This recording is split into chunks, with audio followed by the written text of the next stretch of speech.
movies at last. Looks like it, Aunt Mattie. Huh. What, Dad? Hello, son. Well, daughter, how was the moving picture tonight? Lovely. Mice, that's what it was. Just a lot of mice. There wasn't anybody killed in the whole thing. Oh, well, then I'll stick to these. These don't talk. And that big cluck Norman Maine was in the picture tonight. Never does anything but kiss a lot of girls.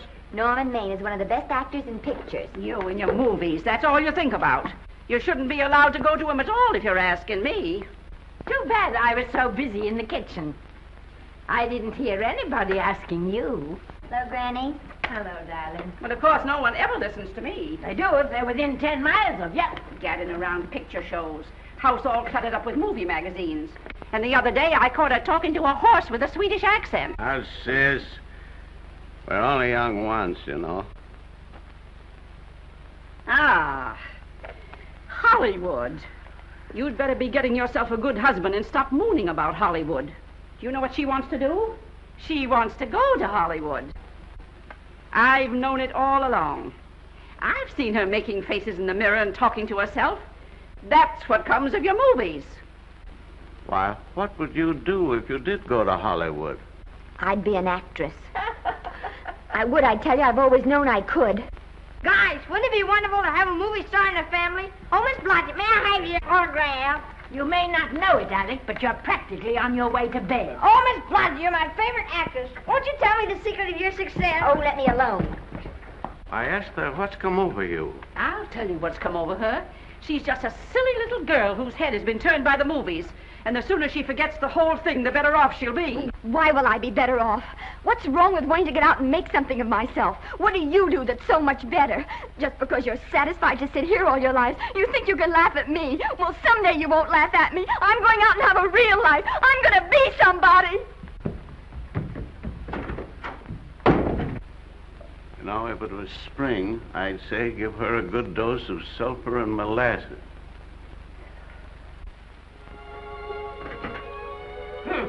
I thought I'd find you. Oh, stop that. Now, stop crying. That isn't going to do you a bit good. Oh, I'm crying because Aunt Mattie and Alec make me so mad. Oh, Alec and Aunt Mattie. Fiddlesticks. They're not important. You're the only one that counts.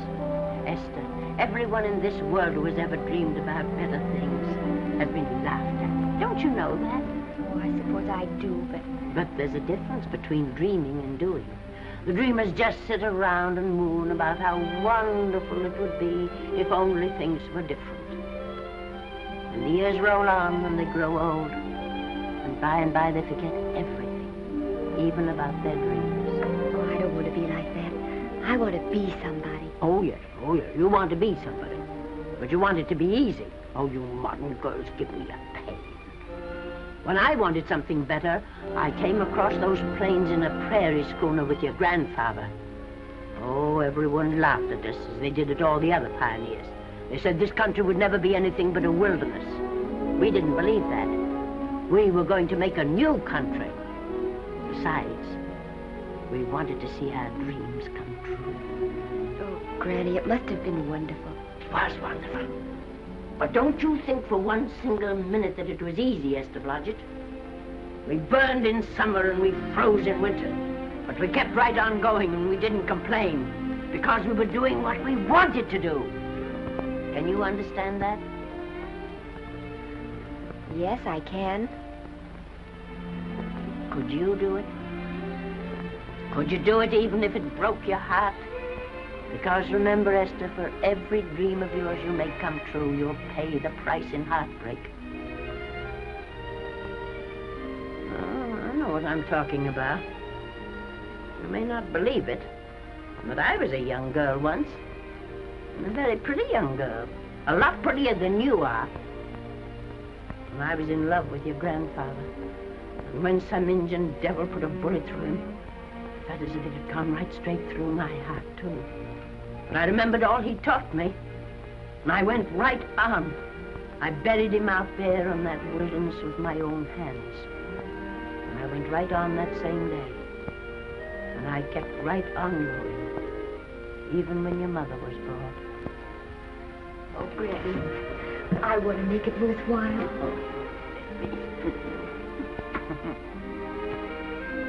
You know, Esther, there'll always be a wilderness to conquer. Maybe Hollywood's your wilderness now. From all I hear, it sounds like it. But if you've got one drop of my blood in your veins, you won't let Mattie or any of her kind break your heart. You'll go right out there and break it yourself. That's your right. Here. Oh, here. Stop that nonsense. Here. Take this and go to your Hollywood. Oh, I can't take your money. Well, why not? It's your savings. Well, I was only saving up for my funeral. Now I don't think I'm ever going to die. Oh, Granny, how can I ever thank you? By giving me your word of honor that you'll never tell a living soul where you got that money. I promise. Remember, if you do, I'll have you arrested for robbing me.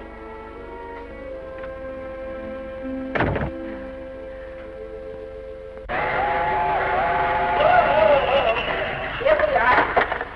I'll help you, Granny. Oh, I can make it, dear. Oh, my, it's cold.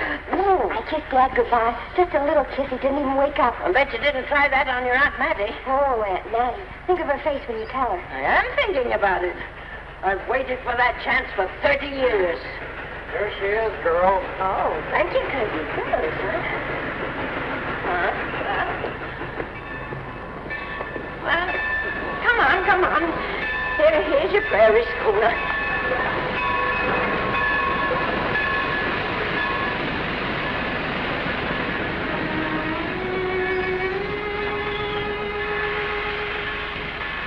All aboard.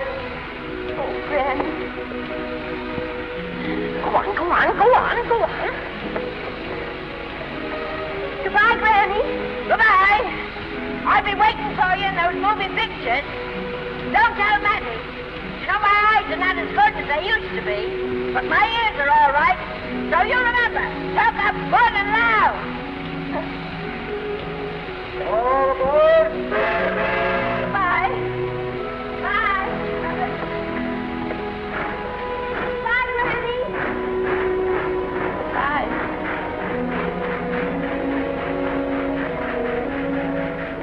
You want to go home now? I don't want to, but I will.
Good afternoon.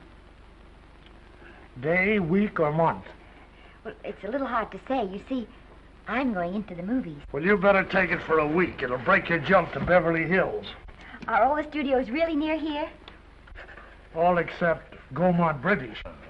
I suppose the best way to get a job is to go straight to the studios, isn't it? Mm-hmm. I haven't any illusions, you know. I'm perfectly willing to begin with a little bit of a part, or even as an extra. $6, please, in advance. Oh.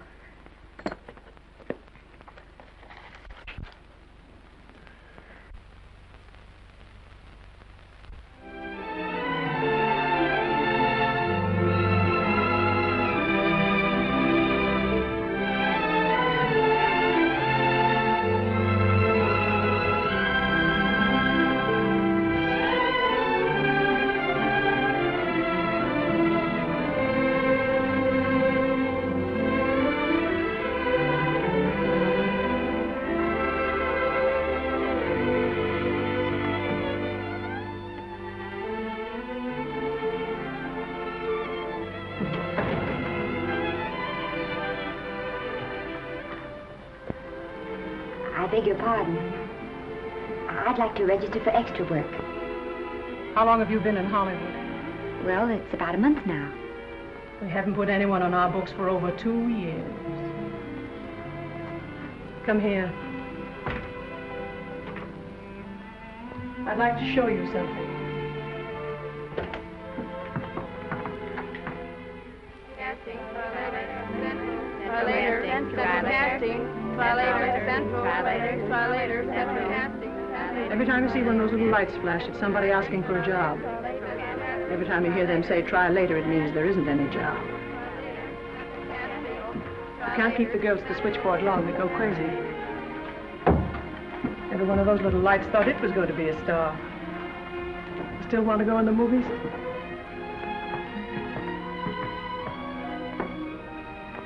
You know what your chances are? 1 in 100,000.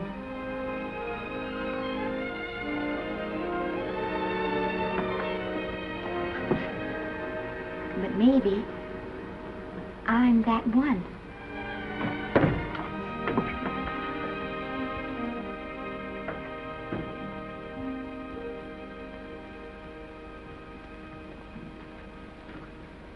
Any phone calls for me, Mr. Randall?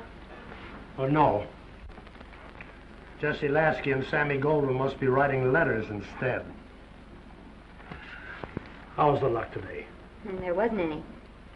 Maybe you don't go at it in the right way. Now take Danny McGuire here. He knows the ropes. Don't you, Danny? Sure, I've had him around my neck for years. Huh? What? Oh, Miss Blodgett. Danny McGuire, our new tenant. How do you do? Mr. McGuire is a big director. Oh, are you really? Oh, could you possibly use me in a picture, Mr. McGuire? Of course, I haven't had much experience, but I don't think that really matters if you're willing. And Now I really listen, feel that... lady. In the first place, I'm not a director. I'm an assistant director. In the second place, if I had any jobs to give away, I'd confer one on myself. And in the third place, you should have stayed back home in the first place.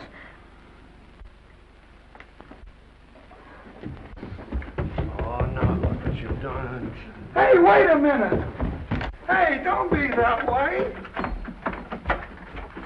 Don't do that. Gosh, I didn't mean to get tough, but a guy thinks he's being kidded when somebody asks him for a job and he hasn't got one for himself. After all, I'm not a big enough shot to hurt your feelings. I'm sorry. It wasn't just that. It was a lot of things. Looking for a job every day and never getting any nearer to it. I guess I was beginning to get a little scared. I know. Lady, do I know. Well, there's only one thing to do for that feeling when you're tired and sunk and down to your last nickel. Come on and I'll buy you a drink. Well, it's not as bad as down to the last nickel. I've still got $11 left. $11? You're going to buy me a drink. Come on.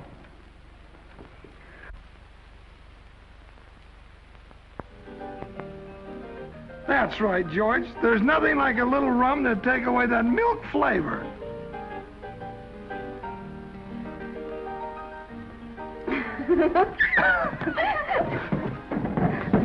I beg your pardon. Certainly.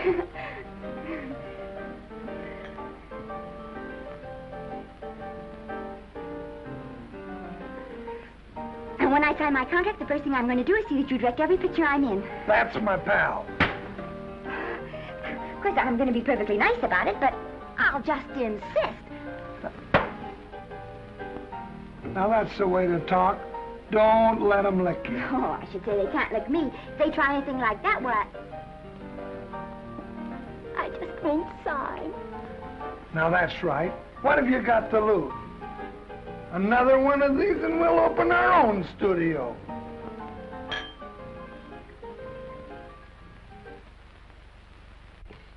Bill rendered $24. Past due. Remit without further delay. Me.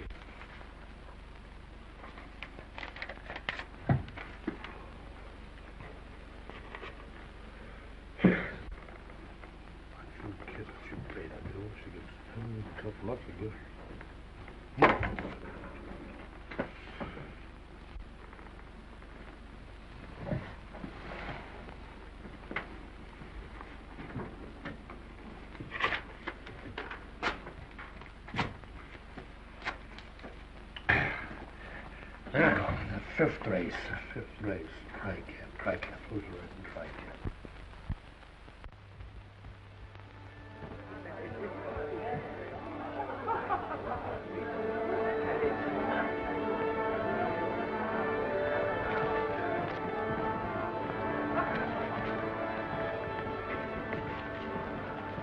Hey, the program's going to be swell tonight. Now, you take this fella Beethoven. I'm a pushover for him.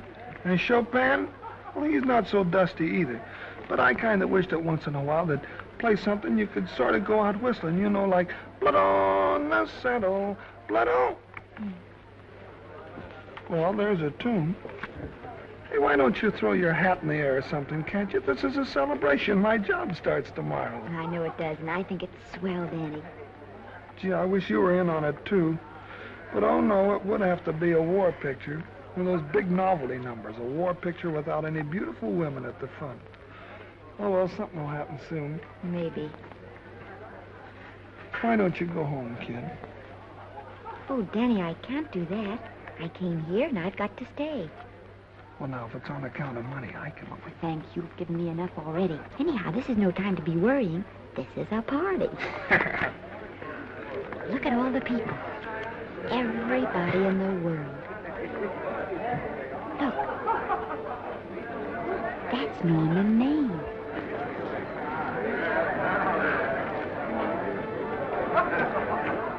And he seems to have had that one extra cocktail.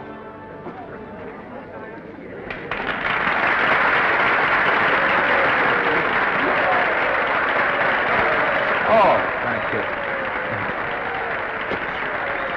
Sit down, you dope. That's for the orchestra leader.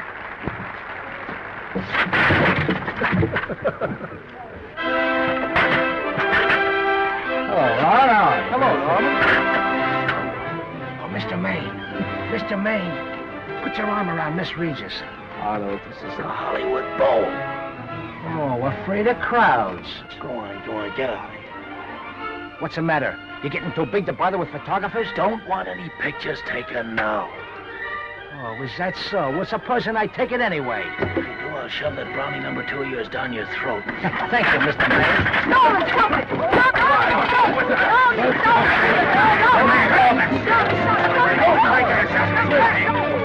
Take it easy, Mr. Calm down. Normie, come back and sit down. Everybody's laughing at you.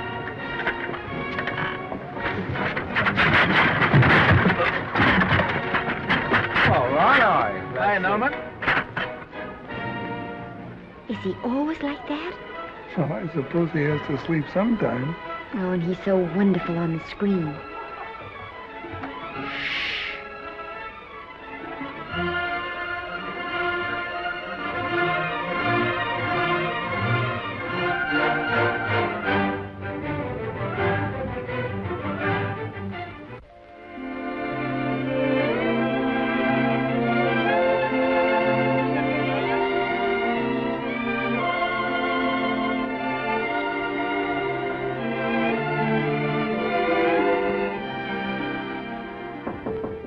Come in. What, Danny? What's the matter? Well, believe it or not, I got a job for you. Danny, that's wonderful. When do I go to the studio? Well, you don't exactly go to the studio. Oh, it's on location. Well, it's not exactly on location. But of course, I haven't any makeup. Will you tell me what to get and sort of help me put it on? Well, you don't exactly need any makeup. You see, it's not really a picture job. It's being a waitress. Oh. Well, it's kind of a picture job if you look at it right. You said it was a waitress. Well, it's waitressing for Casey Burke, the big director over at our studio. He's giving a party tonight to kind of celebrate on account of finishing the picture, and he wanted me to get him an extra waitress, and it's $5. And I thought of you right away, Esther. That was awfully sweet of you, Danny. Well, there's going to be a lot of big people at Burke's house tonight, and I'll bet you there's any number of big directors, and if you're there, maybe they'll notice you. I could make them notice me. Sure you could, Esther. It's your chance. My chance.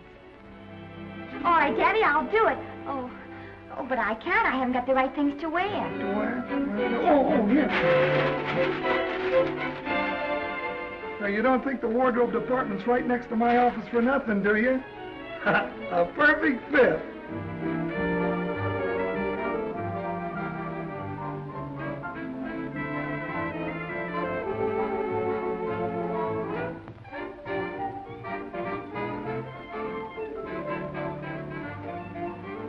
Did you get to the preview last night? I did. Would you like a little hors d'oeuvre? They are very nice. Oh, thanks. Well, what did you think of the picture? They should have saved it for Thanksgiving. What a turkey.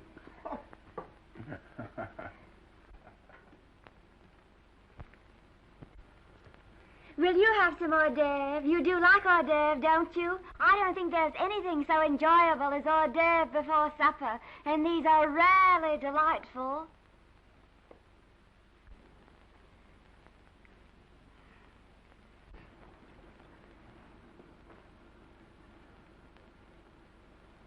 And at the finish, the kid turns around and sings the lullaby to its mother. Pardon it, big boys, but would you like a little hors d'oeuvre? They say they're the best in town. Don't tell me. I know. Mae West. That's a great twist. But where are you going to find a 2-month-old baby that can sing? Hello, Oliver. Oh, hello, Casey. You want to fire me now or wait till you see the picture? I'm not a director anymore. I'm a male nurse. What's the matter with the picture? Guy by the name of Norman Maine. His work is beginning to interfere with his drinking. Oliver, don't tell me I'm to direct his next picture, too. Mm-hmm. You were my favorite producer. Now, wait a minute. You just go right on with your directing. I'll take care of these stars. I know how to handle them. I had a serious talk with Norman after that Hollywood Bowl occurrence, and you don't have to worry any more about his behavior. Excuse me, Mr. Niles. Mr. Libby of your publicity department is on the telephone. He says it's most important, sir. It's about Mr. Maine. Thank you. Oh, it's probably just some little thing. Of course, Oliver. I'll turn on the radio and see if they've called out the National Guard yet. Hello, Libby. What's the good word? Mr. Norman Maine, America's Prince Charming, was apprehended driving an ambulance down Wilshire Boulevard with a siren going full blast. He explained he was a tree surgeon on a maternity case. Well, will it be in the papers? No, it won't be in the papers. But that's a nice, expensive hobby of yours, keeping Mr. Maine's informal entertainments out of the public press. Oh, that's fine work, Libby. Try and see that no one gets to Norman. He's probably home sleeping it off. Oliver. Yeah. Why can't you forget those dopes at the studio for one night? Business, business all the time. I don't know what's going to become of you. Norman! Why didn't you call for me? Well, by darling, why didn't I call for you? In case you've forgotten, I was supposed to come here with you. Oh, that's all right. I got here without any trouble. The only reason I don't slap your face. Yes, darling, I know. Hello, John. Oh, hello, man. What's the matter with Oliver? He looks as if he'd had bad news. Hello, Mary. What's the matter, old boy? Maybe I'm wrong. I guess I've been drinking too much lately. Oh, you ought to cut it down. It's bad stuff. Scotch and soda.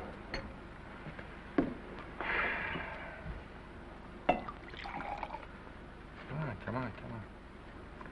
The word, you know, is pronounced when. Bad dialogue, Oliver. I'd rather not watch this. You know best. Soda. Thank you. Oh. Go ahead and say it. I've got it coming to me. Don't make it tougher on me, Norman. I don't want to stand here and preach, but take a look at my side of it. I'm trying to make pictures with you. I know. Costs are going up and the grosses are going down. No, it isn't that. I've made lots of money with you, and I can afford to take a loss. But I hate to see you going the way of so many others. Why don't you get Lloyd's to insure you against me? You can't get insurance against a man forgetting who he is. You're a great star, Norman, but there's nobody so big that he can afford to have people refuse to work with him. Who doesn't want to work with me? You... Quiet. Listen, I know plenty of people who do. Yes, and so do I. But your real friends can't stand seeing you start to fall apart. What do you mean by that? The first signs are always the same. Not being able to remember your lines. Cameraman struggling to cover your hangovers. And all because you have to have a good time. Every day and every night. Listen, I've warned you for a long time, Okay, Norman. Oliver, you're a swell guy. You won't lose any money on me. I'll promise you that. I'll be ready for the curtains when the time comes. When it does, here's my epitaph. And now I think I'll have a little drink. Scotch and soda.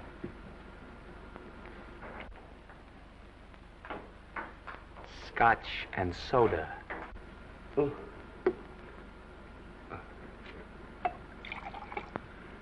Come on.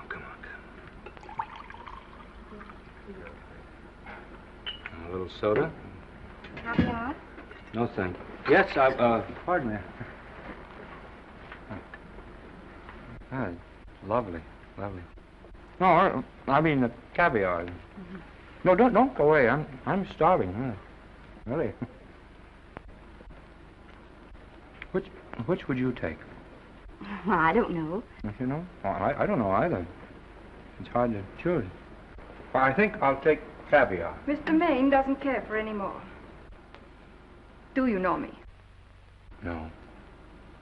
No, Normie doesn't care for any more. I think I shall get very drunk indeed.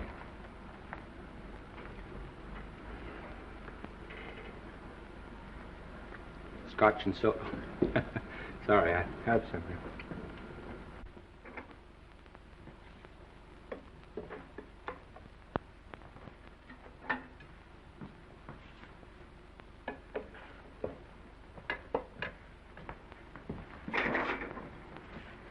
Oh. Mind if I help?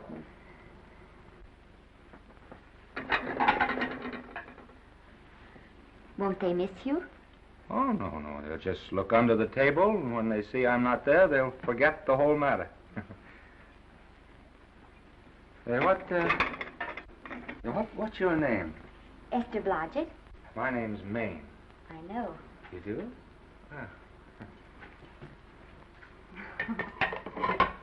What's so funny?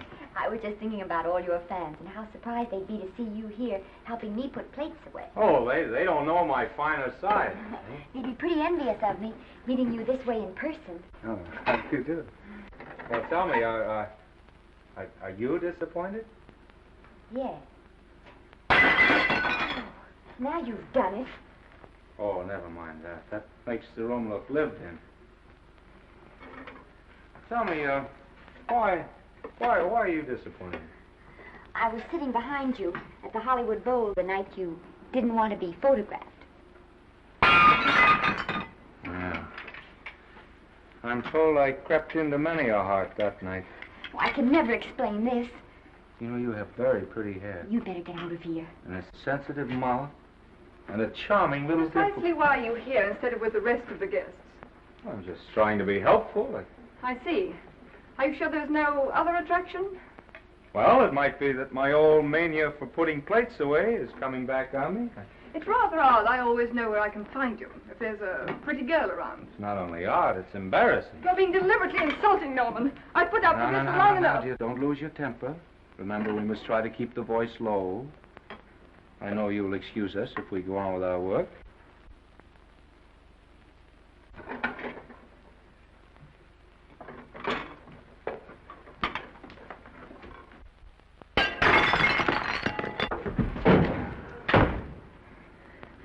Now see what you've done.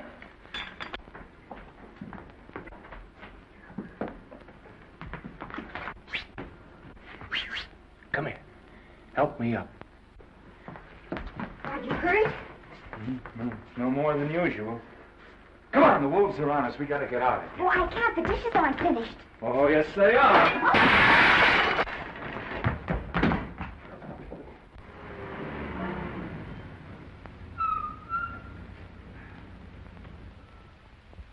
Well, I bet I know what you're going to say now. What? Good night. Good night, and thanks. Hey, wait a minute. Hey, you realize that all I found out about you is that you're foolish enough to want to go into pictures? But why is it foolish? Look at you. Yeah, that's what I mean. No, I'd rather like to go into this matter a little more thoroughly. Oh, that's awfully nice of you. So why don't we go on up to my place and talk it over? Oh, no. Thank you very much, but I really must say good night. Good night. But you're not angry. No. I'm hungry. Well, why don't you go and get something to eat? Good night, Miss Blodgett. Good night, Mr. Maine. Wait a minute. Peter, the least I can do is to see you to your door. Will I see you again? I hope so. Has anyone ever told you that you're lovely? Well, now you know. Thank you.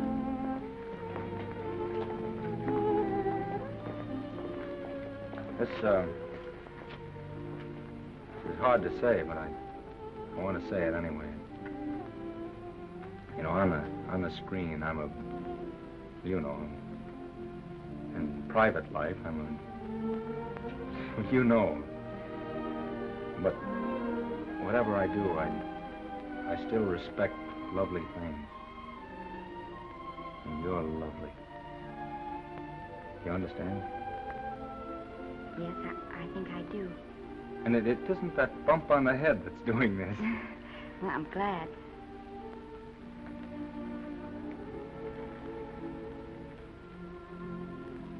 Good night. Good night.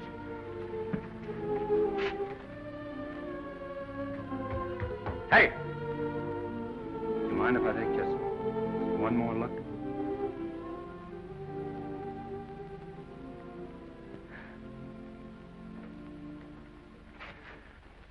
Go away. Quite impossible. I wouldn't even consider it. No.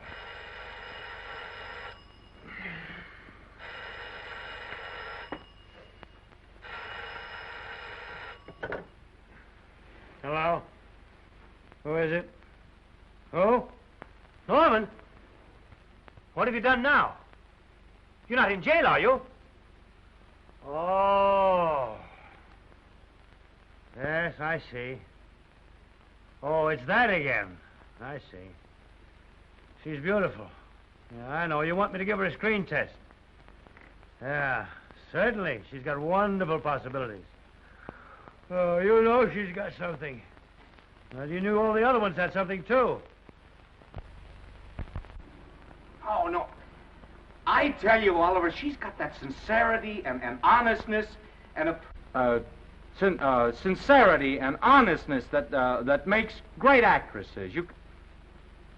Oliver, I am so sure of this girl that I want to take the test with her myself. Listen, Oliver, you've worked hard. You're entitled to a break. You get...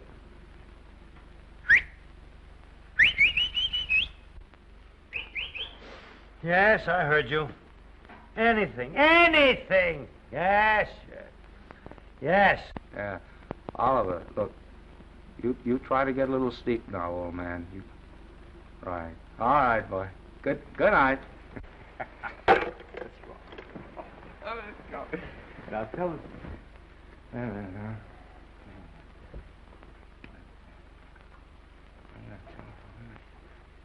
Telephone book. Telephone book. What is it? Telephone book. Hey, Olive, telephone book. Over here.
Yes?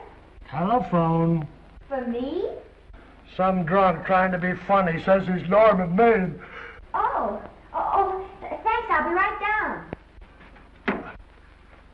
And Miss Blodgett, would you give him a message for me? Tell him it's 3 o'clock in the morning!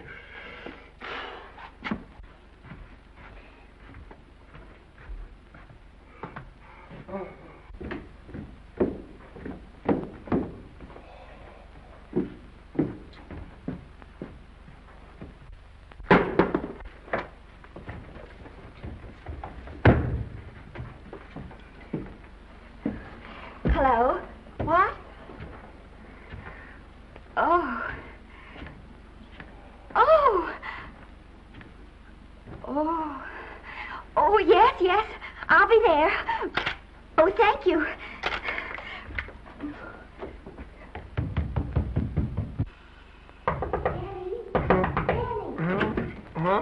Daddy, what do you think? I'm going to take a test tomorrow, and Norman Maine's helping me do it. I'm taking one, too. Garble's assisting me.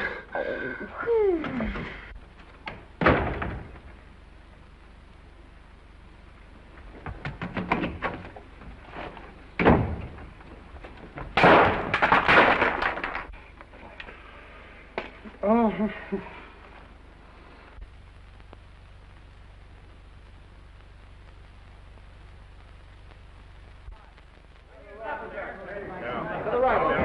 Move that golo in. Put a silk on that broad. No, the Yankee. Is this light too hot for you, Haley? Okay, but cut down on your back light. Put a double on that 90. Bring it down a little. That's it. Now put it. Pull down on that 150. Get pulled down on that 150. Okay. Come here and get this thing. Run it here. Run it. Harry. Bring me an apple box. Listen, gentlemen, please, if you don't mind. This is just a test. Ready, Mr. Burke? All ready, Mr. Burke. Ready, Mr. Burke. Ready now, Mr. Burke. All ready, Mr. Burke. Ready now, Mr. Burke. All ready, Mr. Burke. We're ready, Mr. Burke. All right, let's take it. Quiet! Quiet! Quiet! Quiet! Ready, Norman? Yeah. You ready, Miss, what's your name? You'll soon know your name, Esther. The whole world's going to know it. But I'm so scared. Maybe I better not try it today. Oh, come on, now don't be foolish. They all had to go through this. Harlow, Lombard, Myrna Loy, and now Esther Blodgett. All right. I'm ready. This is the take. Roll 'em. Quiet. Dave.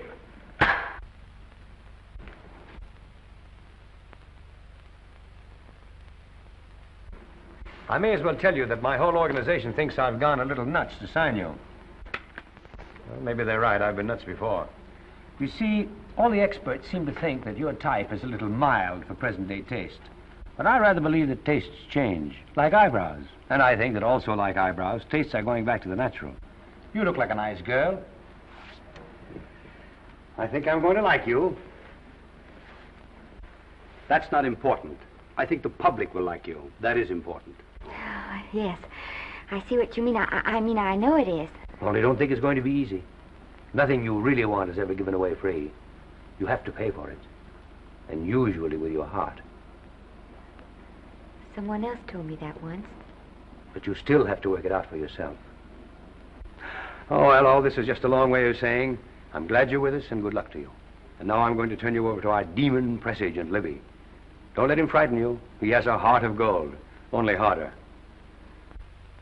And for the love of Pete, learn to close your mouth and keep it closed, even in your love scenes.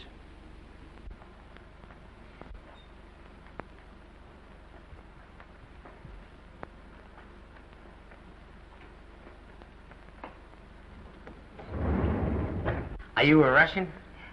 No, I was born in Fillmore, North Dakota. Oh, no.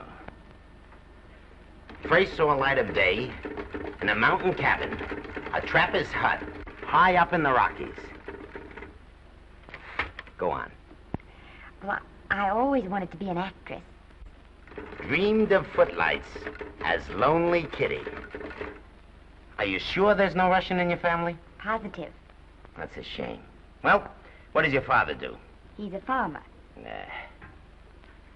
Social registerite father. Fed up with hypocrisies of 400, sought wilderness for consolation. There amidst the mountain flowers, he raised another blossom. His lovely little daughter. What's your name? Esther Victoria Blodgett.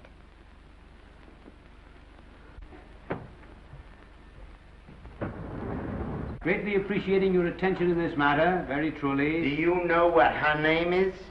Esther Victoria Blodgett. Hey, we'll have to do something about that right away. Esther Victoria Blodgett. Well, that Blodgett's definitely out. Let's see, Esther Victoria, Vicky. How about Vicky? Oh, I think that's terribly cute. Let's see, Vicky. Vicky what? Vicky, pronounced Vicky. See, Esther, Besta, Sesta, Desta, Festa. Oh, that's very pretty. Jester, Hester, Desta, Lester. Vicky Lester. Oh, I like that. Say it. Vicky Lester. Say it again. Vicky Lester. Say it again. Vicky Lester. Say it. Vicky Lester. Say Vicky Lester. Vicky Lester. Vicky Lester. Vicky Lester. Vicky Lester. Flash! Oliver Niles Studio discovers new starlet, a Cinderella of the Rockies. Her name is Vicky Lester. Those who have peeked tell me she couldn't be more divoon. The face of an angel and such natural talents. Her voice is a symphony. Her very walk, they tell me, is enough to drive men mad. Not that way. Get the lead out of your feet. Lift them up.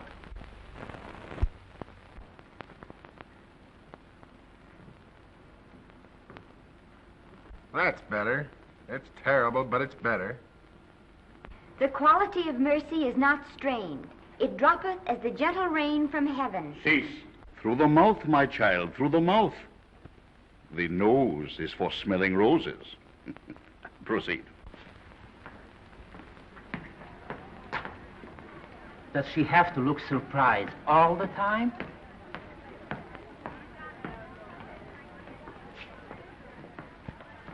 Anyway, it's just a rough sketch. Pretty small mouth, eh? Oh, well. Give her that Crawford smear.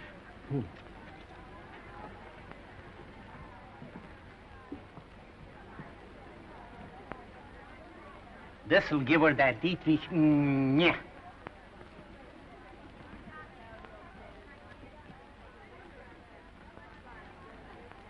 We're on the wrong track. She still looks surprised.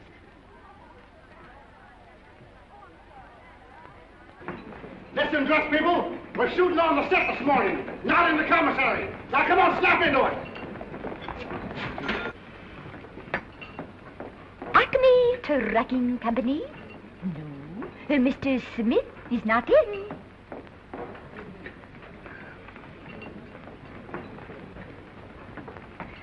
Acme Trucking Company? No, Mr. Smith is not in.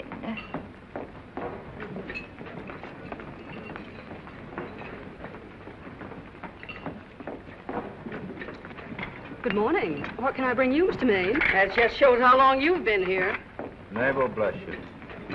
How soon are you and I going to be married, huh? I don't know. You'll have to ask my mother.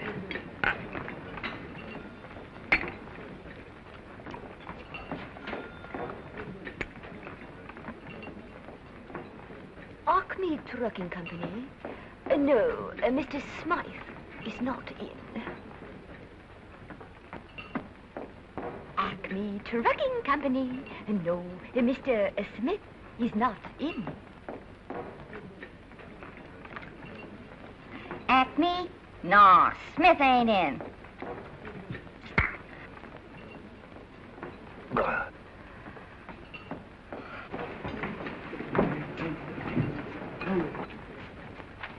Acme Trucking Company? I'd like to speak to Mr. Smith, please. Mr. Smith is not...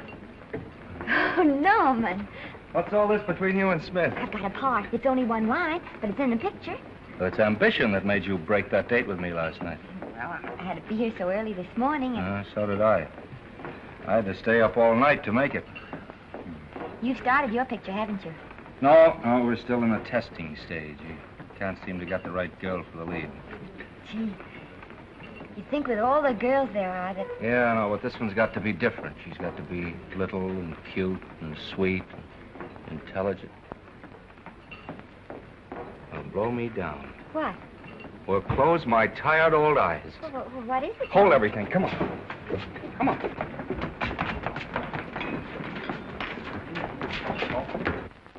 Well, you've been through the whole casting directory. I work day and night, Mr. Niles. And I'll work with her, Oliver. And I can be mean or nasty or anything you want, Mr. Niles. If she clicks, Oliver, you've got a star overnight. Okay.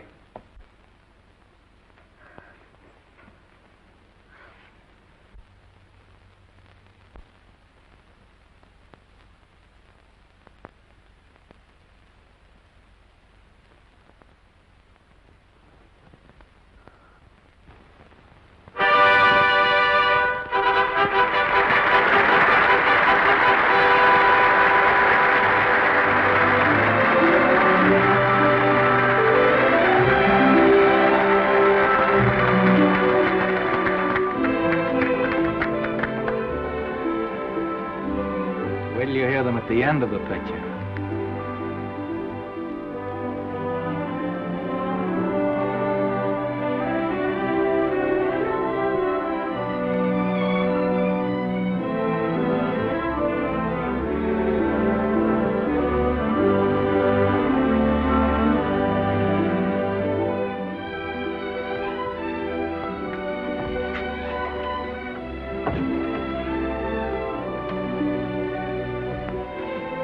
Do you think we were noticed? By no one. They're much too busy playing at croquet. I've loved you all my life. But we only met 2 days ago. That's when my life began.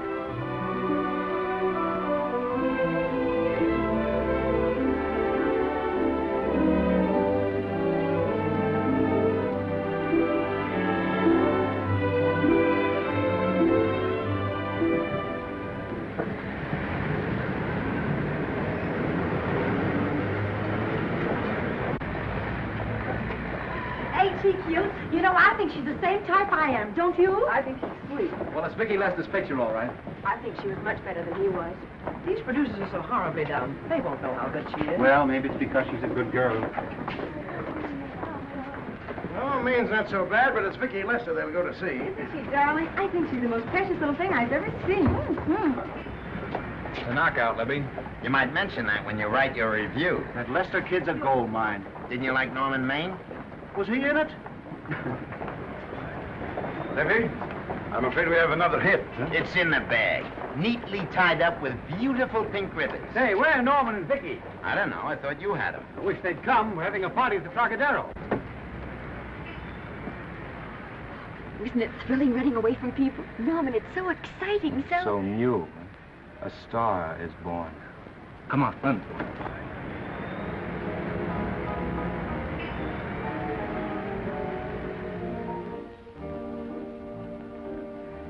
It's wonderful, isn't it?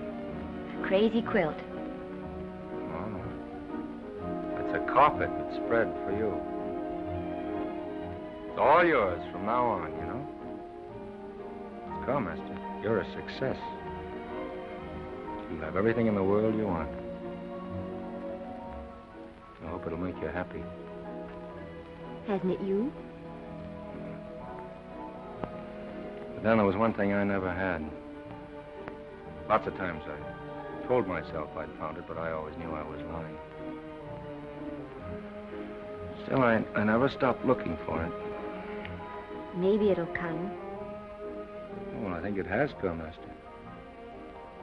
I only wish it weren't too late. Oh, but it's not too late. Oh, you can't throw away your life the way I've thrown away mine and have anything left that's good enough. No. You can. Norman, you can. You mustn't tell me that, Esther. I'm so afraid that I'll believe it.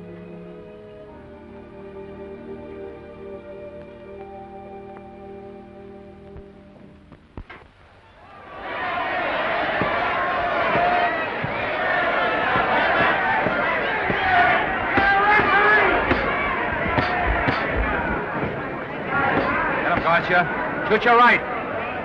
Swell, isn't it? Lovely. What's Gotcha getting? Can't you hear me, Gotcha? Shoot your right!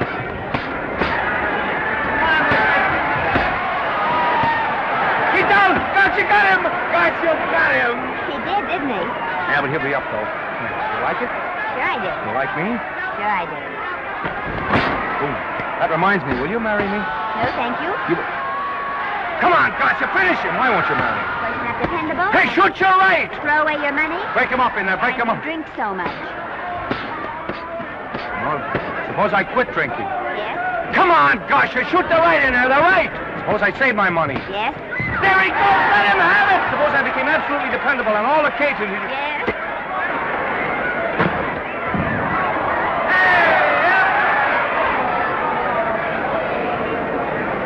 Hey, Gotcha, he's got him! He's got him! He certainly did.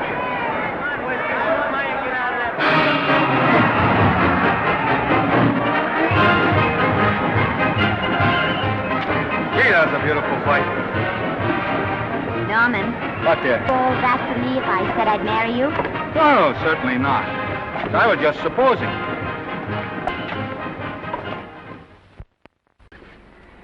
We're going to be married. Guess I didn't read that line right. I'll try it again. We are going to be married. Both of us. Yeah, to each other. What do you think of that? Well, when? Where? Well, we thought we'd elope in the conventional manner. What's the matter? It's trying to decide whether it's good for the studio. Is it? It is. And bless you, my children. When's it going to happen? Oh, we thought we'd just sneak out sometime. We're not telling anyone but you. Listen to this. The screen's ideal romance blossomed into breathtaking reality today when Vicki Lester and Norman Maine, America's dream lovers, slipped quietly through the portals of holy matrimony. How does it sound? Horrible. But you see, we're going to elope. Sure you are. It'll be the biggest elopement this town ever saw. We'll get a tie-up with the Army, have you escorted all the way down to Yuma by 20 of their new bombing planes. Is he going with us? Don't you think we can work this thing out better alone? No sense in bothering the happy couple with all the details. I'll see to it that you get a carbon copy of the whole layout. I can hardly wait. I'm sorry, we didn't realize that we were in the way. While you're settling the details, you don't mind if I take this woman out and buy her a ring, do you? Sure, go ahead. We want everything legal. That's a charming match. A nice girl like Vicky, and public nuisance #1. Now, wait a minute, Libby. Norman's all right. And if you'll pardon my pointing, Vicky's business is her own. It doesn't require any comments. I wasn't making any comments. I just said it was a rotten shame. Now, go ahead and plan the elopement. Oh, that elopement stuff is out. You can't get any scope in that. We're going to have a wedding. Where'll we have it? Customary place, I believe, is a church. Nah, it's been done. This has got to be something big. The beach. I can visualize it. The bridesmaids in bathing suits. 20,000 Santa Monica school children spelling out the word love. It's a novelty, but is it big enough? Why not the city hall? A police escort of every motorcycle cop in town. Sirens screaming, confetti pouring out of buildings like the Lindbergh reception in New York, only on a big scale. What's the matter? Isn't it big enough? And now if any man can show just cause why these two may not be lawfully joined together, let him now speak, or else hereafter forever hold his peace. Do you, Alfred Henkel, take this woman as your lawful wedded wife? Will you love, comfort, honor, and keep her in sickness and health as long as you both shall live? I will. Do you, I beg your pardon. Do you, Esther Blodgett, take this man as your lawful wedded husband? Will you obey, serve, love, honor, and keep him in sickness and health as long as you both shall live? I will. Place the ring on her finger. Hurry, please. Now, by virtues of the power invested in me as Justice of the Peace of San Bardo Township, County of Los Angeles, I pronounce you man and wife.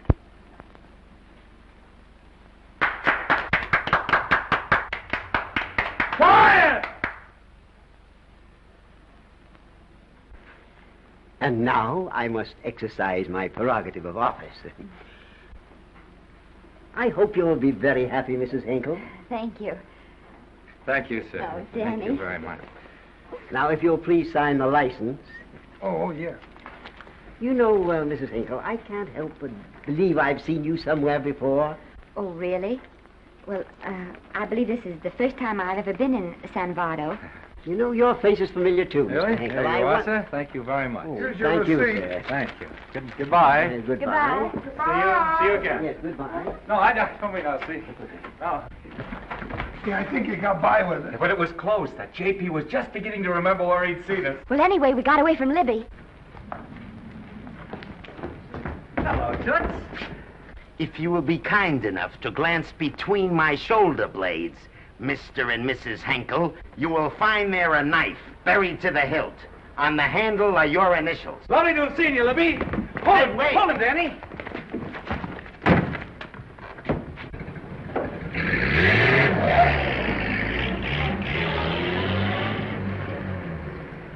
There go a couple of rats I raised from mice. Well, they got a right to get married, haven't they? I haven't got any right to double-cross the public, and I haven't done it yet. Hey!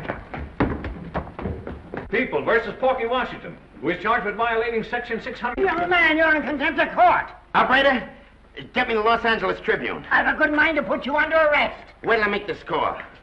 You wait, too. Tribune, give me the city desk. Johnny, this is Matt Libby. I got a flash for you. Norman Maine and Vicky Lester were married at 2:30 this afternoon. Vicky Lester? Court recess.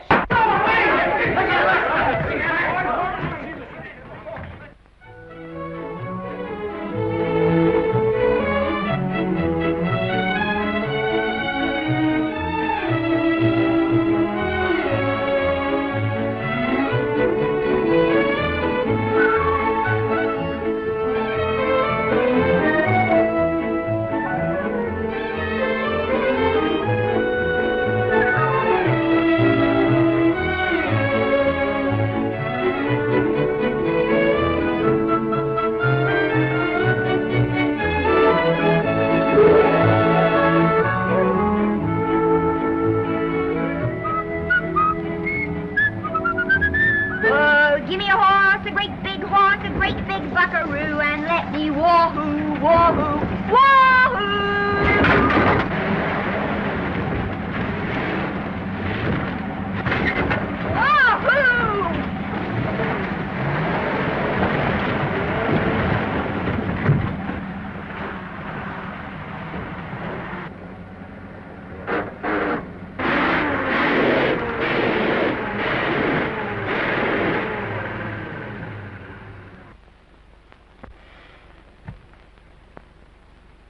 Wahoo. Hey, wahoo. I don't want to sound immodest, but I think I've stripped a gear. Well, sit down, won't you, and let's get acquainted. We'll probably be seeing quite a bit of each other from now on. Well, might just as well break the ice now as later.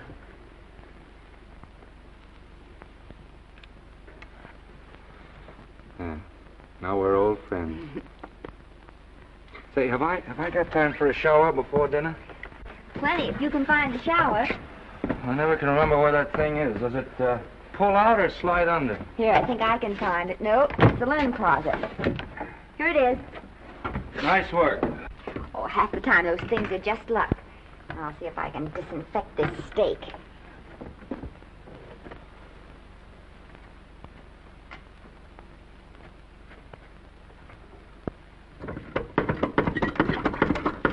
Yeah, Esther, there's no soap. Here. Thank you. Oh, and Esther. Yes, dear? I'll need a washcloth. Oh. How are you fixed for cigarettes? And you know I never smoke underwater. Hey, what do I do to make this thing work? Pull that gadget at the top and pray for rain.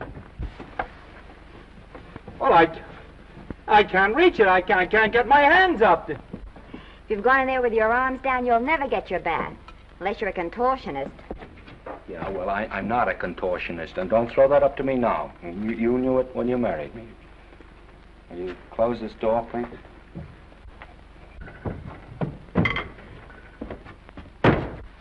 Thank you.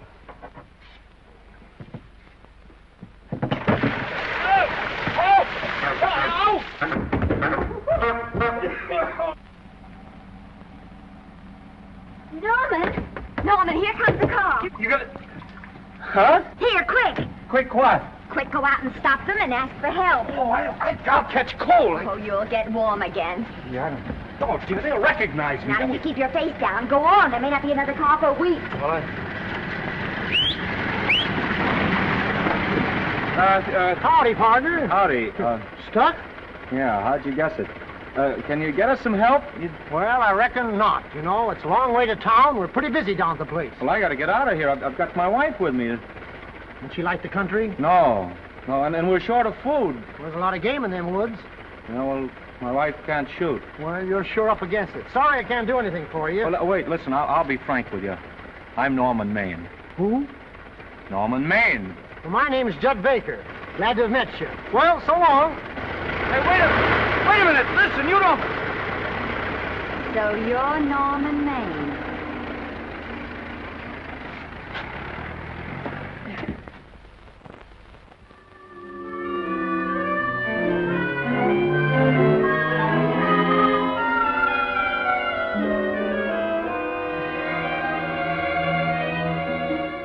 I got my prestige to look out for.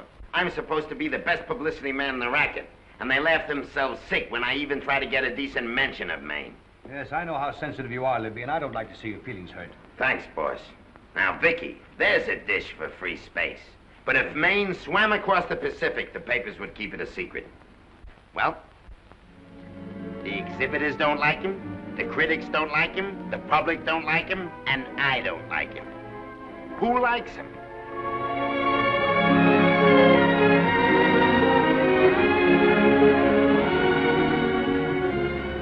Oh, but darling, this is almost too much of a surprise. And there I was in my touching innocence, thinking we were going to live at the beach house. Oh, we'll still keep the place at Malibu. But this is special. This is our castle. It used to be in the air, you know? Well, we'll never use any ugly words like contracts and pictures and careers. When we come in those gates, we'll check the studio outside. Come on, I got another little surprise for you.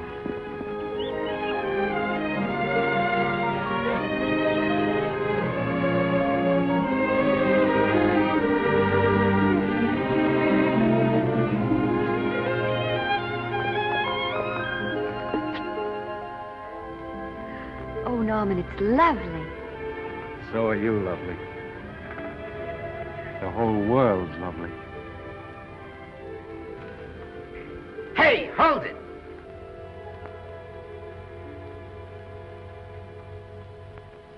That's it. Caption: their honeymoon never ends. All right, let's get some pictures. Now, if the bride will sit here and the groom stand behind her, we'll have something unique. Now let's go after something different. You sit down and she'll stand up. Pretty radical, isn't it? Yeah, but in a nice way. Okay, Otto, fire. Caption: their honeymoon begins anew. Ah, the producer. Caption: their honeymoon ceases abruptly. Hello, Oliver, glad to see you. No, I'm glad you're back. Thank you. Vicky, how well you're looking. Hello, Oliver. Am I interrupting? Yes, thank you. Just want a couple more pictures. That's enough for both of them. What they're asking for is exclusives of Miss Lester. Alone. Oh, I see. Well, come on, Oliver, let you and me get exclusive. See you later, Vicky. Oh, don't worry, Otto. My camera smashing days are over. Yeah. They ain't your only days that are over. Oh, hold that, Miss Lester. Gorgeous. Well, Oliver, how's the dividend situation? Very pleasant. I think we'll show $2 million on the next quarter. Oh, good. Smart move of mine to sell my stock, eh? Oh, well, when you need money, you need it. Well, some people save up for just such an event. You know, there's bound to be a rainy day occasionally. Yeah, but as a citizen of California, I've always refused to admit that. Yes, I know, but still it does rain. Well, anyway, you can thank me for some of those dividends of yours. Mm-hmm. Well, can't you? Oh, sure. That was a little too quick, Oliver. What's the matter? The Enchanted Hour was a smash hit, wasn't it? Well, it made Vicky a star overnight. Yes, it should have. What about me? Oh, let's talk about business at the office, Norman. Beautiful pool you have here. Beautiful. Oh, now let's talk about it here. Didn't they like me? Well, maybe the part wasn't just right. That was the best part of the year. Look, Oliver. You think I'm slipping? Can you take it? Yeah, go ahead. The tense is wrong. You're not slipping. You've slipped. Oh, my fan mail's still big. Norman. Fans will write to anybody for a photograph. It only costs 3 cents for a stamp, and that makes photographs cheaper than wallpaper. But every 25 cents they pay for a theater ticket buys them the right to be a critic. And your last few performances, Norman, have not pleased your critics. You remember I told you I'd be ready for the curtains when the time came? Here it is. Let's call off the contract, no hard feelings. We're not quitting, either of us. There's no explaining these things. We've all seen how the public turns. Maybe we can turn them back. I've got a swell script lined up for you. About Esther. If you think that I'm going to get in her way... Well, as a matter of fact, as it happens, there's no part in this story for her. I'd more or less planned to star her in a picture of her own, with that young Pemberton opposite her. He's coming along nicely. Good for young Pemberton. All right, Oliver. We'll make a try at it. Let's hope it's not too late.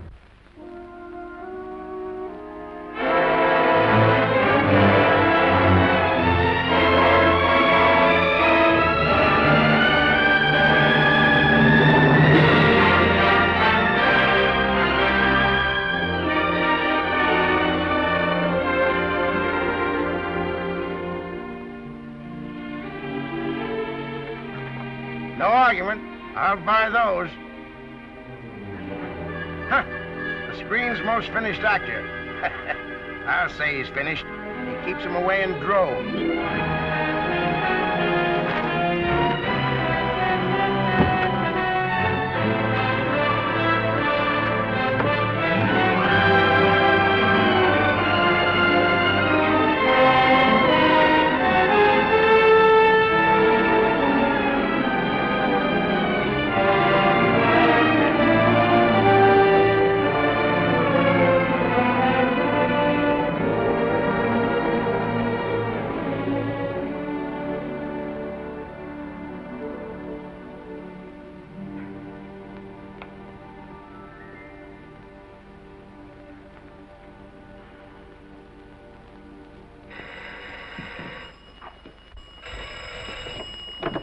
Hello? No, Miss Lester isn't home as yet. No, I'm not the butler. But I can take a message just as well as he can, honest. Oh, is that you, Norman? Swell. Listen, Norman, this is Artie Carver. Hiya, kid. Swell. Say, I hear you're through with Oliver Niles. Is that on the level? Oh, please, Artie. I'm not news anymore. Forget it. Say, what kind of a settlement did you make on your contract? Give me a figure so I can do a story on it. There was no money involved. We just called it quits. Okay, I'll fill in my own figure. Say, by the way, I've been trying to get an interview with Vicky for 2 weeks, but she's always busy. How about you giving an old pal a break by speaking to her for me? Sure, I'll ask her. Swell. So long.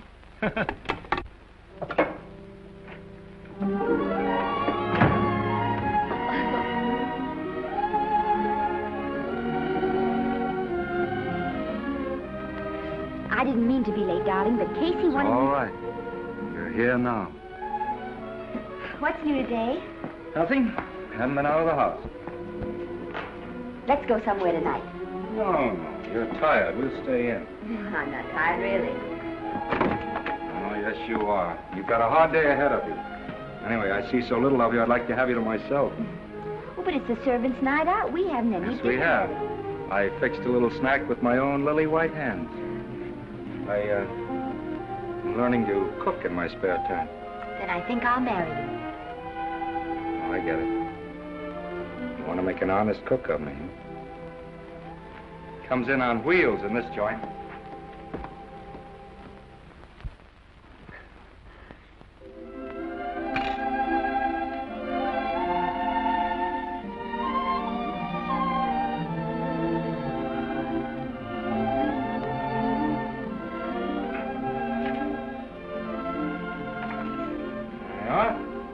How's it look?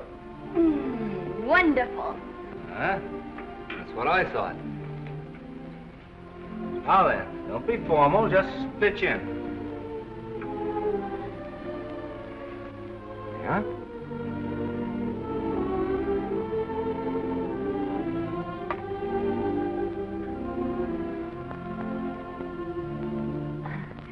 I'm afraid my mouth's not quite big enough.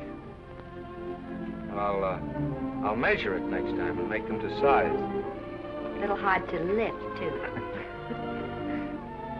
In fact, I think I'll take those measurements right now.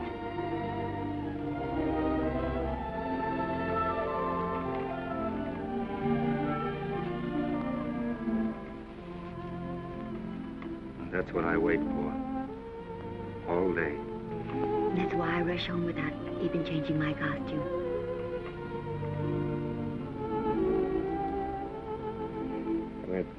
We're forgetting that we're hungry. Would you like a sandwich? Thank you. I still have a little work on this one.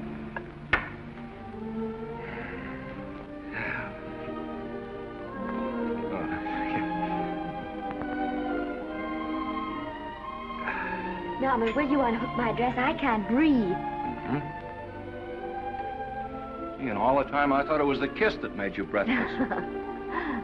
A lot of hooks, hmm? Uh-huh. Why don't you have a zipper? That's a good idea. You got it? Yes.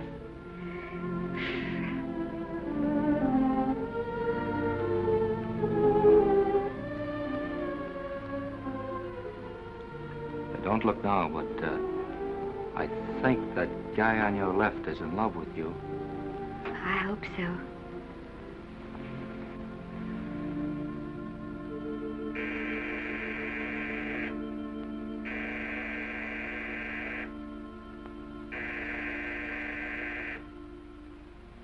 It's the doorbell.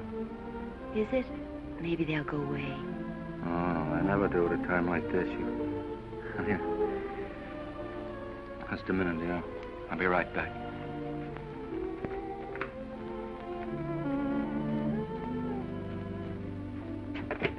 Does Vicky Lester live here? Yes. I got a package for her. I'll sign for it. Who are you? I'm her husband. Oh, sure.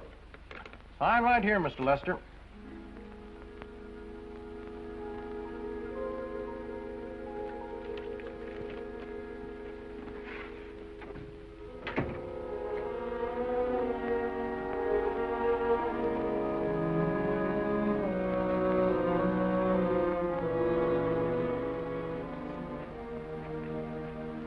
package for you. Oh, by the way, I forgot to tell you, they want you for a benefit to Shrine Auditorium next Wednesday night. I told them I'd ask you. And, Oh, darling, I don't want to hear about that now. Well, you better wait till I finish before I forget them all. The Academy dinner secretary phoned. She wants to know if you want a table reserved for you. Oh, yes, Artie Carver called and asked if I'd use my influence with you to get him an interview. I told him I'd try. That was all, I think. Oh, Norman, let's don't talk about those things now. We're forgetting the wonderful food you prepared. Well, I'm not very hungry now. I think I'll fix me a little drink, But, Norm...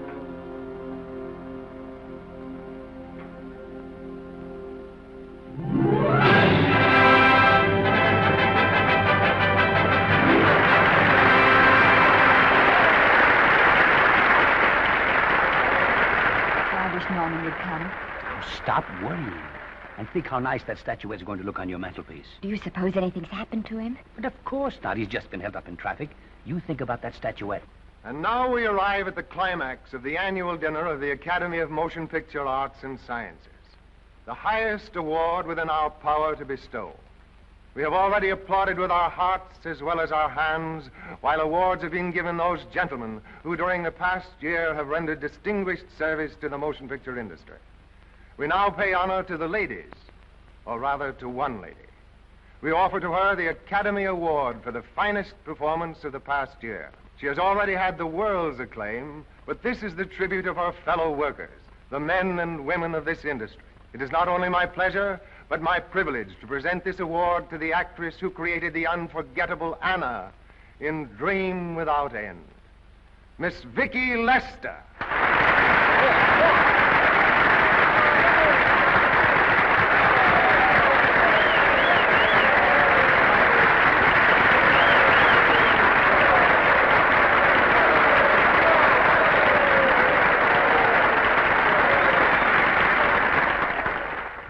What more can we say, Miss Lester?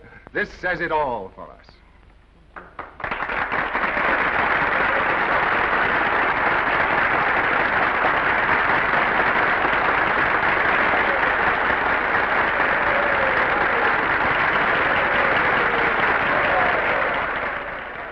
Ladies and gentlemen, when something like this happens to you, and you try to tell how you feel about it, you find that out of all the words in the world, there are only two that really mean anything.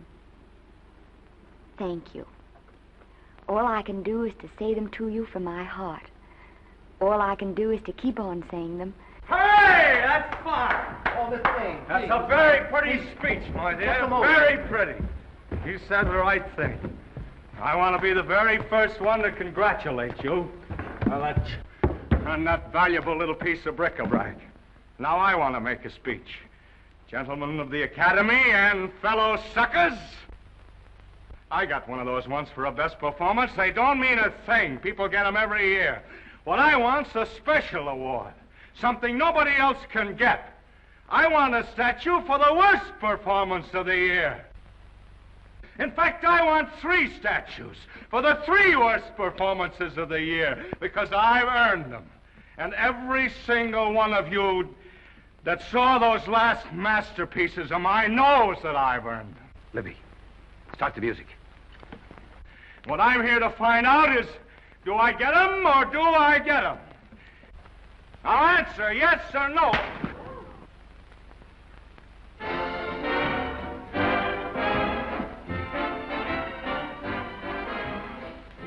Norman, darling, let's go and sit down.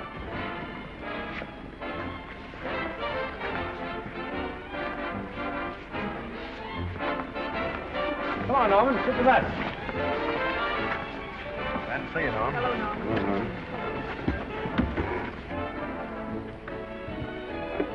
Well, Norman, how are you? Hi, Oliver. My dear, do let me congratulate you. You must be terribly proud and happy tonight. Thank you.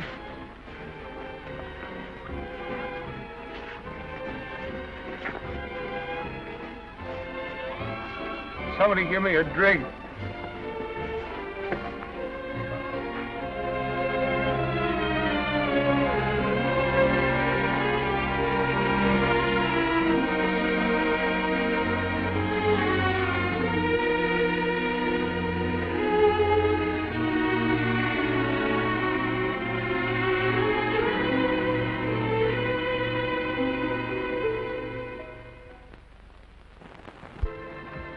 Oliver, it's nice of you to come to my dressing room. Vicky, how are you? I've missed you. Everyone's missed you. Have a nice trip. Well, a 3-month tour of the theater circuit scarcely comes under the head of pleasure. But the way they're screaming for your pictures all over the country. Miss Lester, if I may talk shop, you are a knockout. Thank you. It's good to hear that. You've been crying. A little. How's Norman?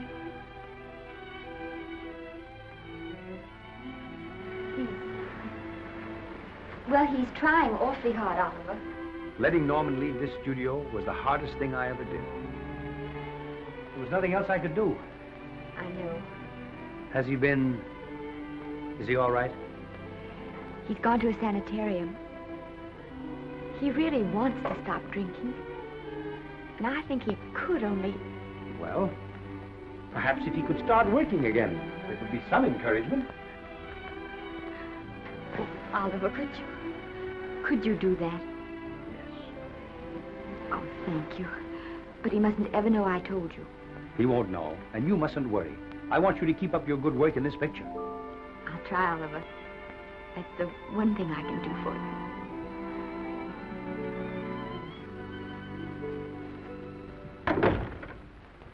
If you'll just sit here, Mr. Niles, I'll have Mr. Maine brought down. Thank you. Brought down.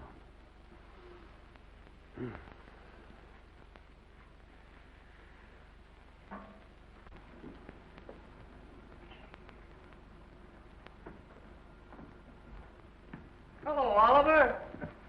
Welcome to Liberty Hall. Hello, Norman.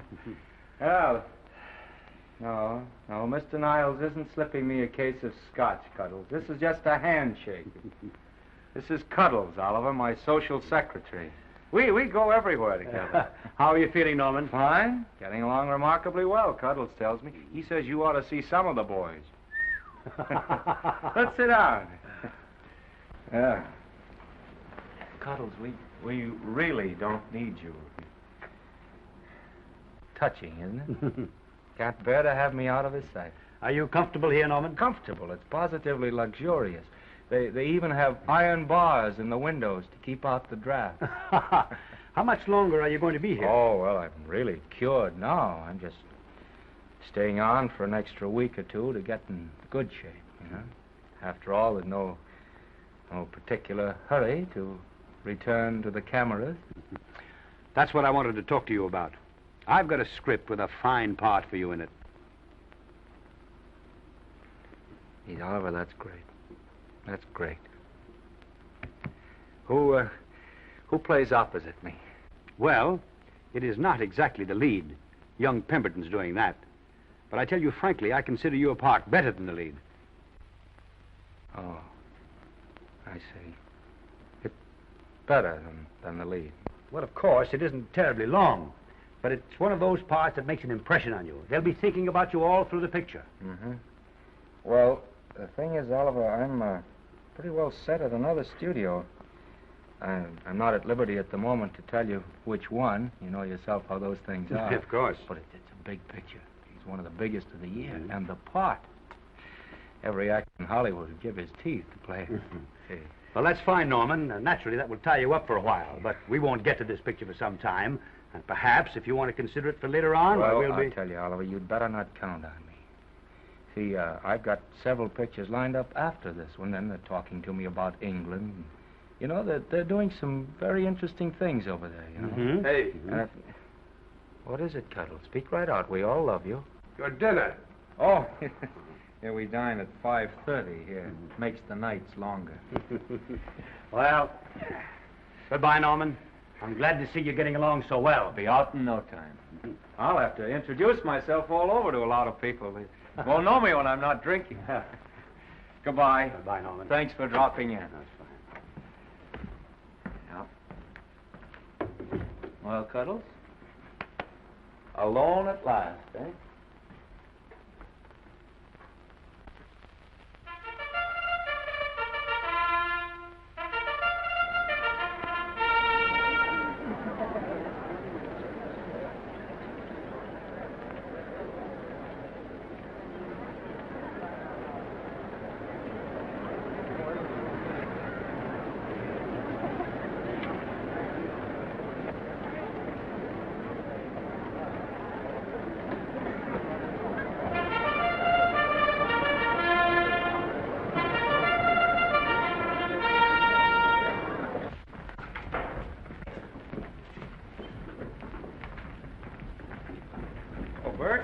Sam?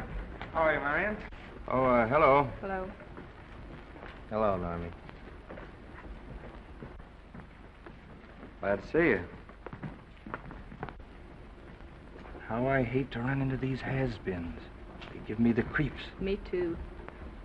He was good while he had it. And he had it quite a while. Hello? Hello, Mr. Maine. I haven't seen you in a long time. Oh, I've been resting. Ginger ale, please. Ginger ale and what? Ginger ale and ginger ale. A new leaf? A whole new book. Thank you. Scotch straight. Hello, Libby. Why, it's Mr. America of yesteryear. Do they let you wander about now without a keeper? Oh, sure. I'm a trustee now. Didn't expect to find you at Santa Anita. What do they do with the actors while you're away? Oh, they cut them into slices and fry them with eggs.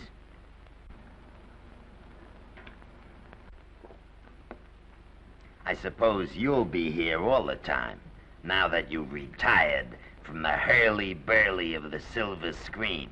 Well, we're living down in Malibu now, and pretty lonesome with Esther away working all day.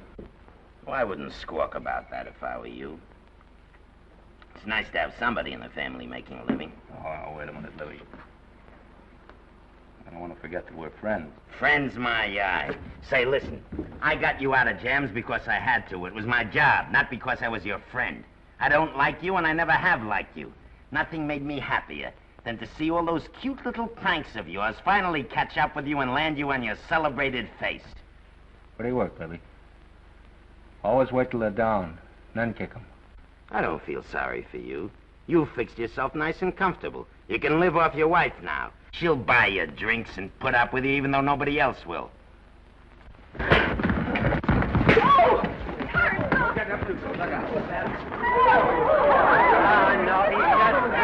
drunk again. Yeah, come on, drunk. Hey, wait a minute. Come on outside for you wise guy. I'm Norman Maine. Well, that's not my fault. Oh, don't bother to toss him out. He's harmless. All right, Mr. Libby, if you say so. Sure, let him go. What can he do? He can't fight any better than he can act. It's Norman Maine. Oh, he's drunk again. Why, he's been drunk for years.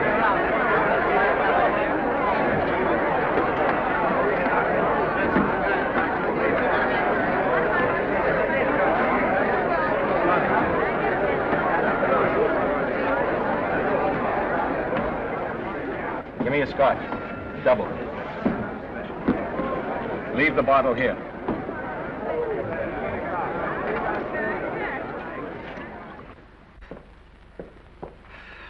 Vicky, you'll be ill. Why don't you try to get a little sleep? But he's been gone 4 days. 4 days and not a word.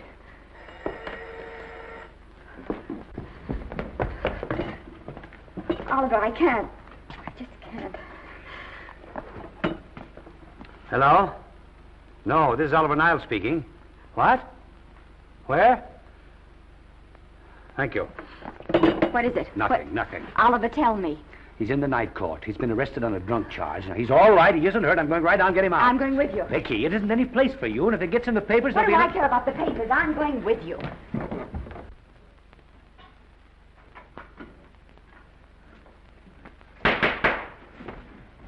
Division 30, Municipal Court, County Los Angeles, now in session. The Honorable Judge J. Parrish presiding. Be seated, please. Were you able to do anything? Judge wouldn't even see me. Ready, Your Honor.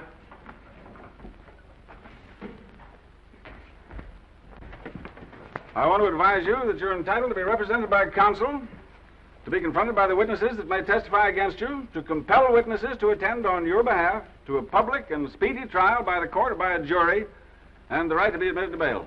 Call the first 5. Gregory, Bales, Payne, Rodriguez, Johnson. Come on, boys, step in. Go ahead. Move along. William Gregory. Yes. Plain drunk, picked up at 5th in town. Asleep in the gutter. 14 similar offenses in the past 6 months. Still at it, Gregory. How do you plead? I don't feel so good. I didn't ask you how you feel. I asked you how you plead. Guilty, I guess.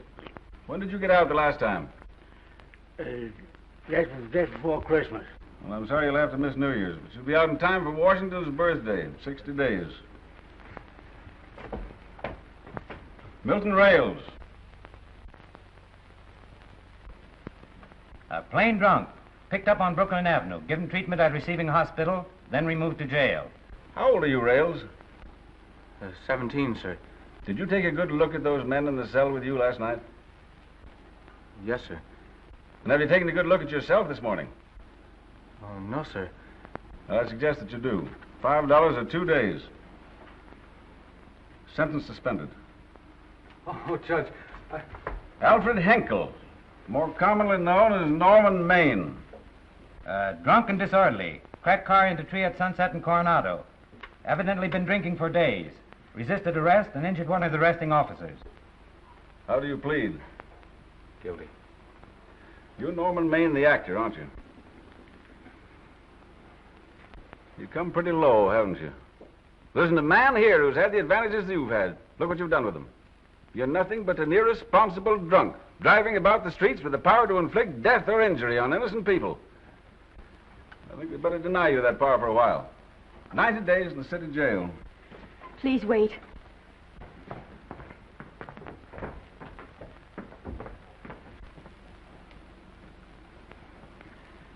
I'm his wife.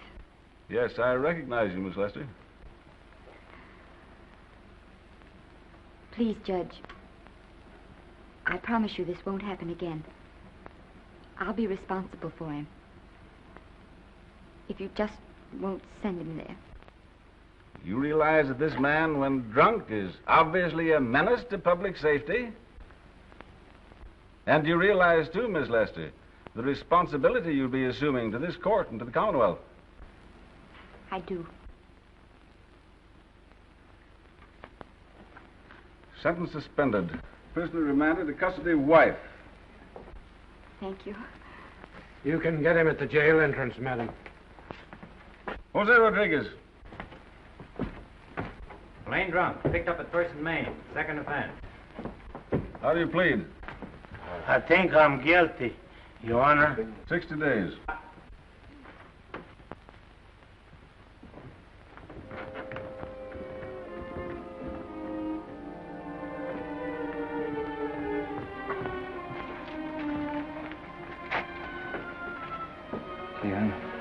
I'm so tired. Hold it, Mr. Maine, for picture.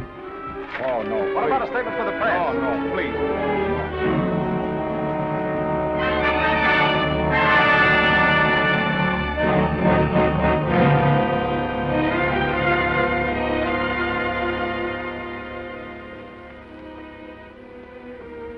He's still asleep. He's been asleep nearly all day. It's the best thing for him. It's awful to see this happen to someone you love.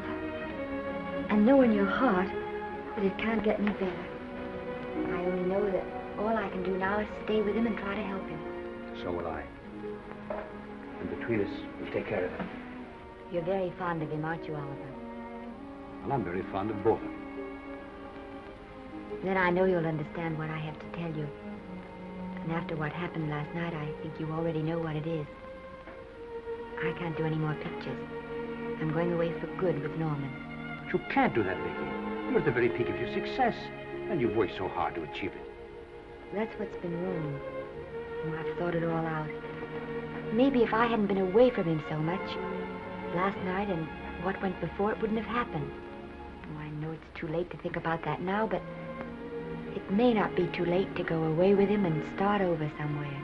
It's your life you're giving up, Vicky. so I can try to give Norman back his. Can you honestly tell me I'm wrong to do it? No, Vicky. I cannot honestly tell you that. Then there'll be no more Vicky Lester.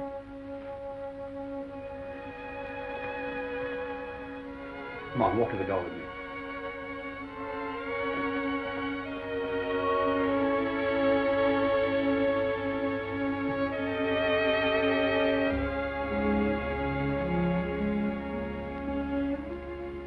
Goodbye, Vicky Lester. You were a grand girl. Good luck, Mrs. Norman Maine.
Darling,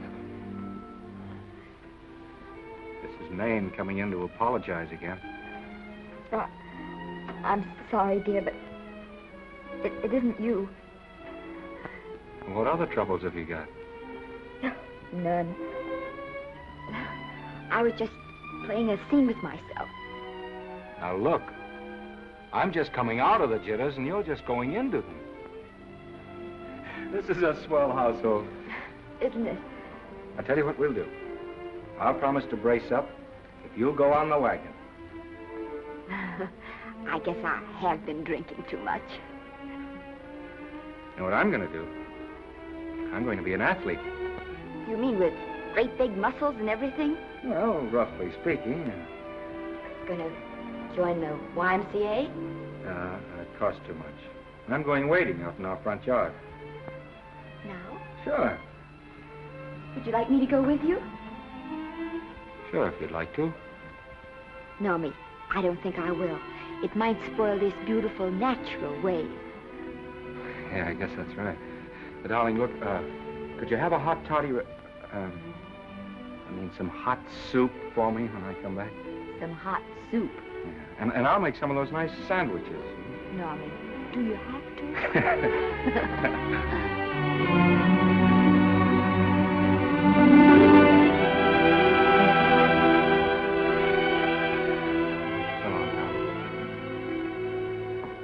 Now, don't stay in too long.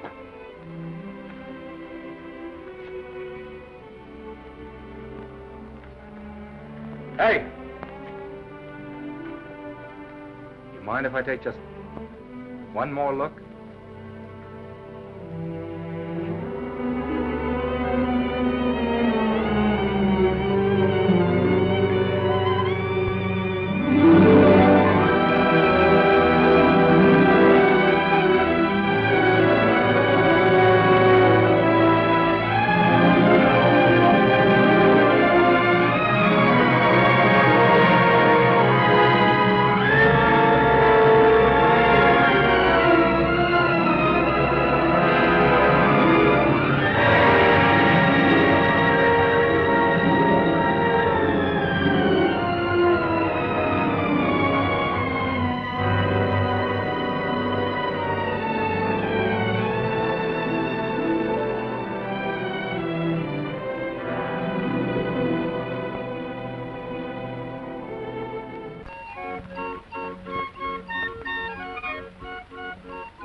first drink of water he had in 20 years.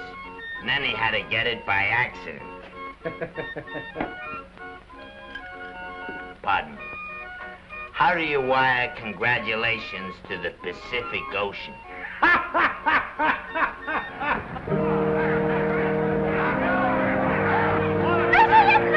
Oh, you can't see her face! Hello, Vicky.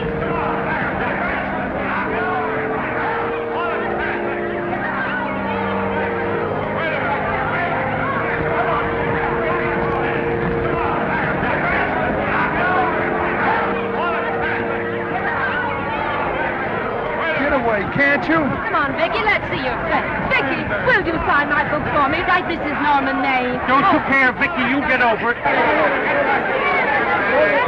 Stand back, can't you? Don't you cry, dearie. He wasn't so much.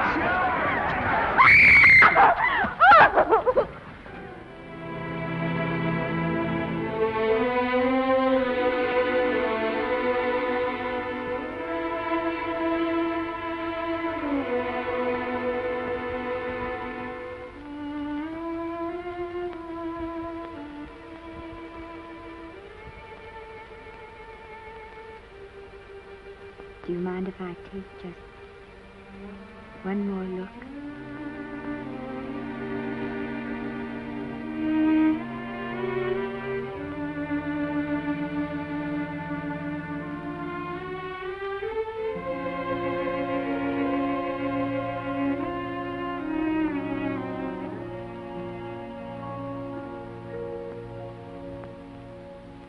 Here are the paychecks for the servants, Graves. You'll find a very nice bonus in each one. Miss Lester asked me to thank you for your kindness and service. If there's anything I can do for the little lady, I should be glad to do it. She would appreciate your attending to the closing of the Beverly Hills house. Put down those trunks. Put it down, I say. Well, where is she? In the bedroom. Who are you? Oh, I'm her grandmother. Get up, buddy.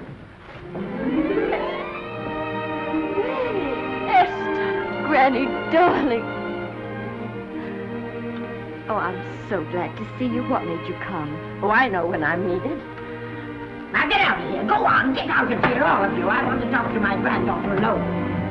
I came just as quickly as I could. But I'm going home. I sent you a wire yesterday.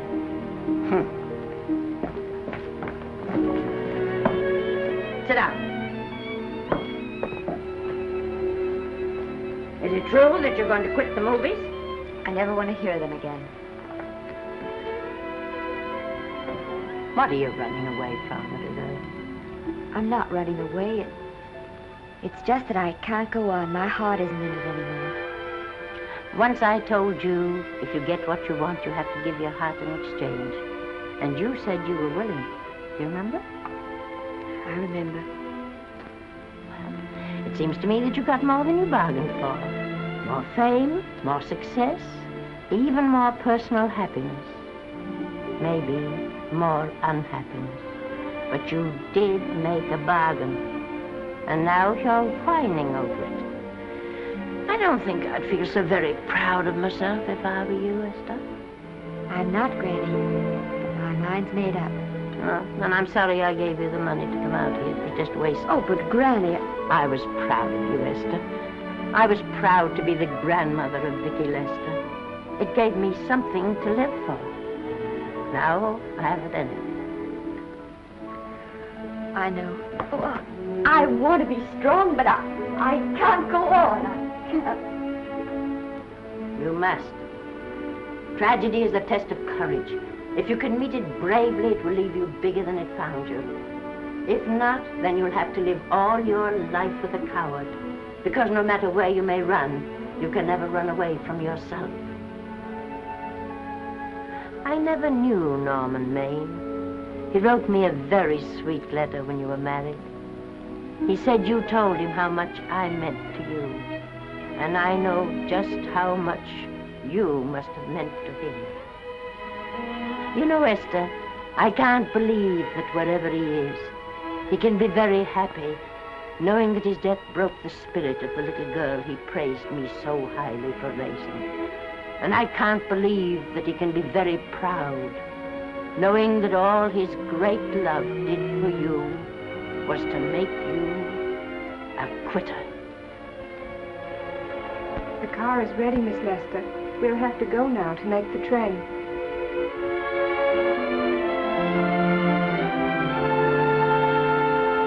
Put the car back in the garage.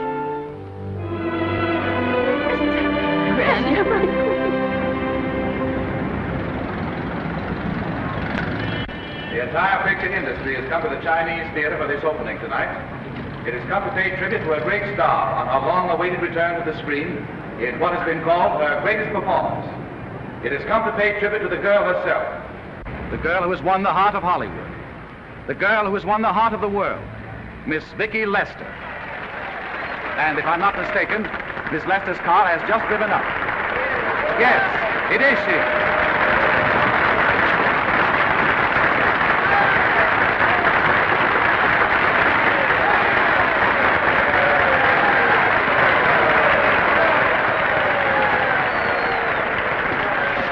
This doesn't scare you too much. I scare very slowly, young man. 6 mile, folks, please.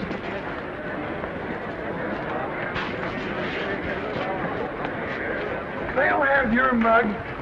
I mean your face plastered across half the papers in the country tomorrow. How do I look? Oh, you look swell. You're a liar, but I like you. And here's Miss Lester's grandmother. Won't you say a few words to the radio audience, please? Say something, Letty. You know, we've got a thing like that back home where they all listen in on, but we call it a party line. Won't you say something, please? They're listening. Maybe some of you people listening in dream about coming to Hollywood. And maybe some of you get pretty discouraged.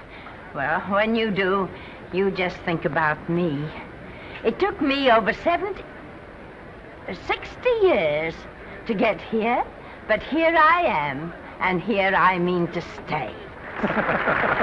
Thank you very much.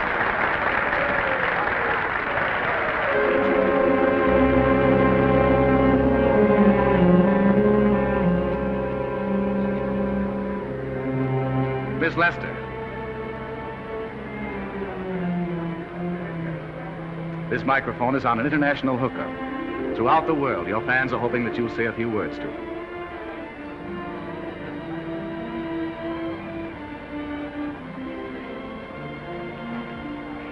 Hello, everybody. This is Mrs. Norman Maine.